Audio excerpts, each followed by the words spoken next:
All right, y'all, today we got the 2025 Hummer with 37 12 50 22 Nitto Ridge grapplers on the stock Hummer 22 black wheels.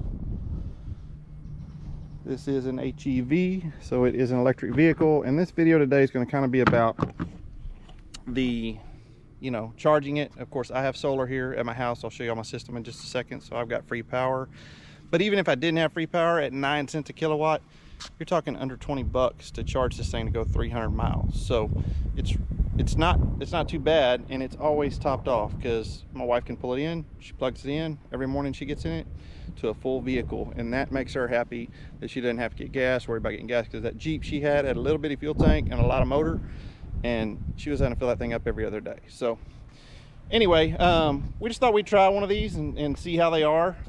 Anyway, but so far we've had it, and I usually don't do reviews on stuff, just buying it and kind of tell you all about it, but we've got over 1,000 miles on it. We've had it for a little while, and it's ran really well, and you can tell it's running right now. The air conditioner's on. That is one of the nice things about these vehicles. They use very little power to keep the cab cool. So we're just sitting here, got the air blowing, radio on.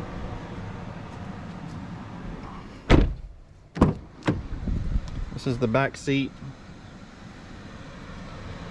Got lots of room. It's really wide. It's a full 5-passenger, so you really can put 3 grown adults in here. There's plenty of room. This has the removable glass tops, and they actually store up in the front. I call it the front because there's no engine in it. Anyway, the 37s didn't really weigh it down. I mean, these things have so much horsepower, it doesn't make that much of a difference. As far as mileage is what we get, it's probably getting close to, it's 1.3 kilowatt per mile. So anyway, but yeah, let's get into this video. Let's talk about all the different details: range, charging, tires, anything. And then if y'all got any questions below, just drop them. I'll try to answer them. This is the 3X. The 3X does have the watts to freedom launch control, which I think these Hummers will do 0 to 60 in a little over 3 seconds. The 2X does not have the watts to freedom, and it only has 2 motors. The 3X has 3 motors. Now the difference is, if you're gonna do some towing, you're gonna want the 2X because you're gonna have a shorter range, but the 2X I think can tow 10 higher. It has a higher towing rating, right? The 3X has a lot more battery, so it's a little less tow rating because of the weight. I think the actual weight of this vehicle is close to 9,200, so it is a heavy SUV.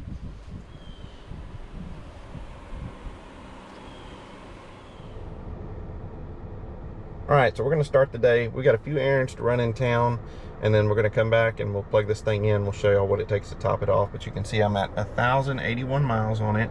We've got 307 miles to empty, which is the 100%. It's the same every day when you get in this thing. So that's your range for the day. And the nice thing is you can leave the climate control on, and I can leave the vehicle on and just leave the air on here in the garage. I don't have to worry about fumes or anything.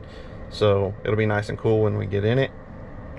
And anyway, so we're gonna do a few errands, run around town, and then we'll come back and kind of show you what it looks like when we pull in and plug this thing in. It'll tell us what the charge time is to recuperate that drive.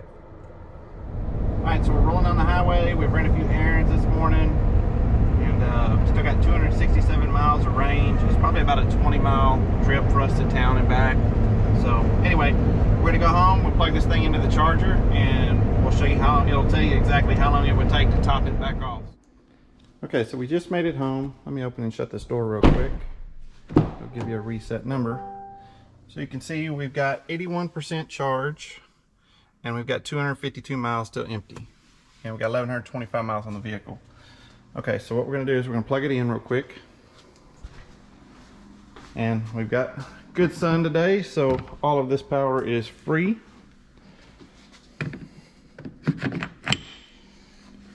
Okay. Now, let's hop in the vehicle since we got the charger plugged in.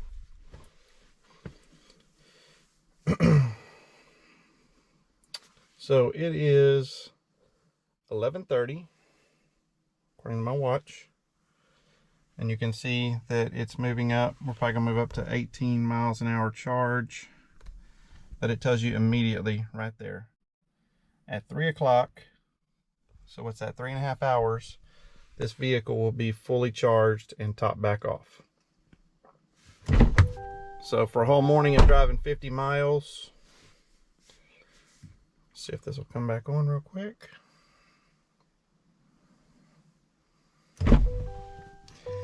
That's not too bad in numbers. So like I said, we're there. You can see it's back to the 18 mile an hour, and we're at the 252 mile range. Top of my shop. I've had these solar panels up here for about 5 years, and the system right here makes about 18,000 watts, and I sell back to the grid every day. The electric company doesn't give me a lot. They probably give me a 30% of what they charge me for electricity, so it's really not in my benefit to sell back. So sometimes that's why the EV makes a little bit of sense, because this powers my whole house, and I send a lot back on top of that, and that's my pool pumps and everything. So anyway, just wanted to kind of show you the solar system. I probably haven't been up here in 5 years. These panels are actually kind of dirty. I need to get up here and get them cleaned. All right, so I'm gonna take you out for a drive real quick, just kind of show you all the inside of this thing. One of the things that's really nice is this has the air suspension mode. So it is 4-corner air suspension, so you can drop it down for entry exit. You can see right there, ride height, then you've got another height, and then you can switch the modes that you put the vehicle in. And if you go to, gosh, it's one of these modes, I think it's terrain mode. Yeah, you can actually go to the very high position, which is almost a 6-inch lift on this vehicle, which is pretty crazy. But like I said, it's been sitting down here for a couple minutes running. It just stays cool. You hardly use any of the battery for cooling features. And if you're going to make a U-turn into the closest lane, what's really cool is it does do the crab walk feature, but the rear steering, this thing's like a forklift. When you turn, you can see the rear wheels, it just pushes out. You can almost turn on a 0. This thing is just crazy on the turning radius. And then just driving it drives like a normal car. You can see the kilowatt usage. When you go on the brakes, it actually charges the battery. That's a pretty significant feedback. But this thing is very roomy in the inside. It does have Super Cruise. I'll pitch that in just a little bit and show you all kind of how that works. Okay, so we're just gonna pull out here on the highway real quick. This isn't even an aggressive acceleration. It's pretty, just probably about half throttle.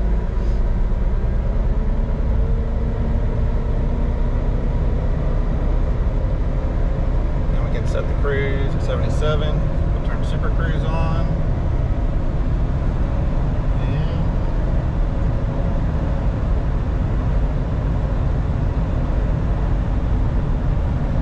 That's it. Basically hands-free driving. Super Cruise is in control. It watches my eyes, so it knows if I'm paying attention. And then one of the cool things is too, if you know, for charging, I'm going to do a separate section on charging that really explains it. I want to kind of show you how this works with the vehicle. So you can set the maps. You can hit the charging button right there. And I have an adapter to use the Tesla superchargers now, so if I want to use those, I can. But let's say that EV Connect charging that's very fast right there, it's 41 minutes away. If it's on your trip, it'll automatically show you what the chargers are. It's going to show you, I'm still going to be 68% battery when I get there in 40 minutes. Driving at this speed, at 78, rolling down the highway. So, and it tells you where it's at. Now when I hit start,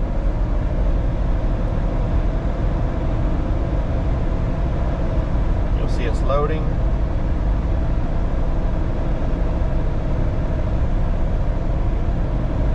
And a lot of times it'll start preconditioning the battery automatically for you for the DC fast charging. When I get in my charging section, I'll talk to you a little bit more about exactly what that is. But the GM also has the digital rearview mirror. You've got a 1-star. And And then this is where I was going to show you the braking. So you can see when I'm on the brake, it'll actually charge the battery. Shows how much it's putting in there. See, anytime you tap it.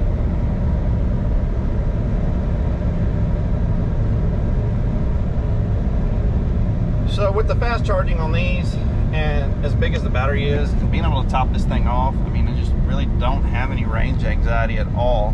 We've got one Tesla, like I said, super station here, and it charges at almost, I think, 200. So I've got the DC adapter. We just plug that adapter in on the back on the charger, and we back up to the Tesla station. It's in your phone app. Now, when you do charge at these stations, they're very expensive. That's where they make their money. You know, they're charging you anywhere from 30 to 55 cents per kilowatt hour. So it's almost like filling up a gas vehicle. You know, that's when you're going to get into, yeah, it's 80 to 100 bucks to top your vehicle off. And, you know, there's some at the Buc-ee's in Wharton, which is, you know, in between here and Houston for us. We stopped there the other day. We went in for about, I think the battery was like 30%. We went in for maybe 25, 30 minutes and came out, and this thing was 80%, and I think I spent like 60 bucks, 50, 60 bucks, something like that. So really, I mean, by the time we went and got sandwiches and came out, I mean, we had a pretty good charge, and you just want enough to get home because, like I said, I paid 9 cents a kilowatt at home. So pretty much whatever I can do just to get it to the house. And then if I charge during the day, like right now, it costs me absolutely nothing to charge this vehicle. So I'm basically getting free mileage, you know. And the other thing with this vehicle is no oil changes, no maintenance. You know, you just drive it. And this thing drives like a car. Really, like, it is very smooth. And, you know, acceleration wise, it kind of runs like a sports car, which is crazy for a 9,500 pound vehicle. So far I'm impressed. You know, we're gonna drive this. I'll do another update for y'all and just kind of let you know what I think. You know, I think EVs have a place. I love my diesel truck. I'm never gonna get rid of that. You know, towing, there's some people that have done towing with these. You know, you can tow a boat, you can do those things, but you're gonna reduce your range down to 150 miles, so you might have to look for a charging station. And some of those charging stations might be difficult to get in, depending, you know, if you've got a big trailer or something like that. So, you know, it's all up to you on what you want to do there. But for my wife to have a vehicle that is on full every day when she backs out of the garage, and it to run and drive like this, I am impressed. I would say I was pretty much against EVs, didn't really even care to look at them. We started looking at, you know, Yukon and then we saw the Hummer, and we were like, oh, that's an interesting vehicle. So we checked into it, checked into the charging, and it just really seemed like something that would fit us. And I told her we'll try it for a year or two. You know, if we don't like it, we'll trade it and get something different. But so far, she absolutely loves the vehicle, and I have found that we drive this thing everywhere. For one, we have free power and no maintenance. So for us, it really works. And even at 9 cents a kilowatt hour for anybody that doesn't have solar, I mean, that's just a very reasonable to drive it and fill it up. So you're talking about under 20 bucks to go 300 miles, you know, which is kind of crazy. So anyway, if the video helped you any, please hit that like and subscribe. I want to thank you for tuning in.